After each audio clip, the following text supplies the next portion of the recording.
Welcome back to one of Mr. Fini's lectures. Today we're actually going to talk about photosynthesis and autotrophic nutrition. But before we understand any of that, let's start with a simple little question. Can plants get up and get their own meal? If so, how do they do this? Hopefully you didn't get confused by all those cartoon movies that always show you the plant getting out of the ground and its roots become its legs. Let's hope you don't believe in that stuff. But generally, plants don't move. I mean, some plants can move the upper portions of their stem to follow the sun during the day. Other plants have movable parts to try and lure in their food or their prey that they want to eat. But generally, plants don't move to get up and get a meal. They actually make their own food through the process of photosynthesis. Now, we can classify nutrition in two different ways. We have autotrophic nutrition, which is the plant making its own food using the sunlight.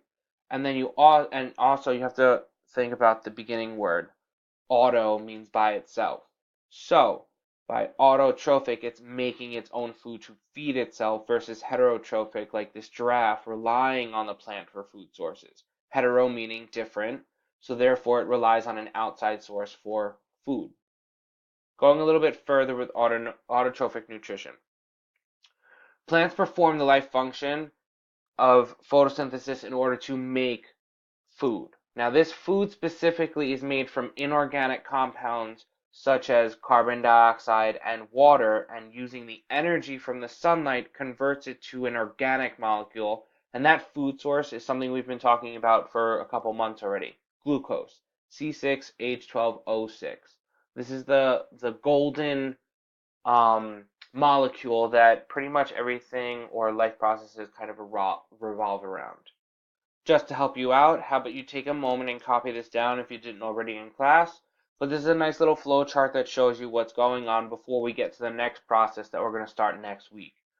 On the left-hand side, you have photosynthesis, which is a process completed by autotrophs, and we classify this as autotrophic nutrition because they are making their own food. Specifically, they're making glucose. Versus on the other side, you have heterotrophic nutrition, and these are organisms that obtain their own food by eating other organisms or other plant life. That's how they're going to get their source of glucose. Now, glucose is then going to go through the process of cellular respiration, which is converting that molecule into oxygen and usable energy, such as adenosine triphosphate or ATP. Now, both autotrophs and heterotrophs are going to go through cellular respiration.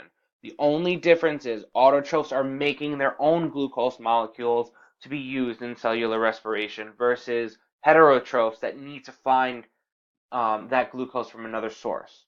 But before we go into photosynthesis, we need to know some basics of plants. So a plant is essentially, if you go from the bottom, you have the roots that are going to be for absorbing nutrients from the soil and water mainly. You have the leaves for gas exchange and light absorption. So it's going to be the site of photosynthesis, and in the palisades layer of the leaf, which we're going to learn about in a little bit, where all the chloroplasts that actually absorb the sunlight so that they can go through the process of photosynthesis. Lastly, you have vascular tissue for transport of nutrients and the food that's already made and the water up and down the stem so it can get to those leaves and they have everything they need. Over time, plants evolve their leaves to have a large surface area for absorbing sunlight and maximizing photosynthesis. Everything has evolved or changed over time, and we're going to spend a whole unit on evolution later on in the year in order to be more efficient for its environment. So, let's look at the pictures that we have here on this slide. On the top right, we actually have the elephant ear plant, the common summer plant or potted plant that you see in homes. But basically, this plant evolved to have long, wide, very big leaves to absorb as much sunlight as possible at one given time. And in the bottom right, we have one of the fastest growing trees. It's called the Royal Empress tree. Now, the tree doesn't have a lot of leaves, but the leaves are huge. If you look at the bottom left, that's a man's hand in comparison to the one Royal Empress tree leaf. They're usually 1 to 2 feet long and wide. pretty big. And I mean, if you think about it, how many chloroplasts are going to be found there? But going a little bit further, this is a picture of a cross section of a leaf that I actually handed out in class. So if you want to get that out so you can review as I go over the notes. Now, more importantly, the photosynthesis happens in the palisade layer, which is located right here. Okay. Now the palisade layer is actually going to contain well, the highest percentage of chloroplasts and plant cells located right there near the upper portion of the leaf, so that way it can absorb as much sunlight as possible.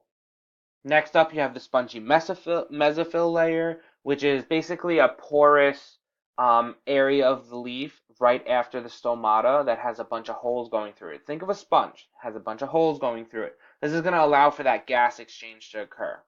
Going further in the leaf, those stomata, which are the openings at the bottom of the leaf to allow for a gas exchange and to allow for water to evaporate out, which is transpiration from plants, or to close up to conserve water, are controlled by the guard cells.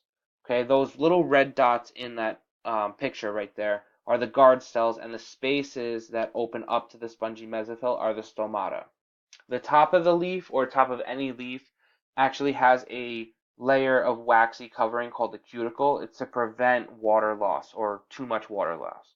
There are evergreen plants that have very thick cuticles, so that way they can survive through the winter and the harsh cold temperatures. And both of these features are going to help maintain homeostasis and a leveled out water level inside the cell. You don't want them drying out because they're going to die, and you don't want them having too much water because it's like drowning. Lastly, you have a vascular conducting tissue that's actually present inside the stem up into the leaves. So this is the transport system for materials such as water and food. Specifically, you have water traveling through the xylem, which are found near the center of the stem, versus the phloem, which is going to be near the outer skirts of the um, the stem, and it's going to go up and down, so that way the plant food, such as glucose that's made, is actually going to be transported up and down the plant. I hope this one was great, and we're actually in the next one going to cover photosynthesis and the actual chloroplast itself.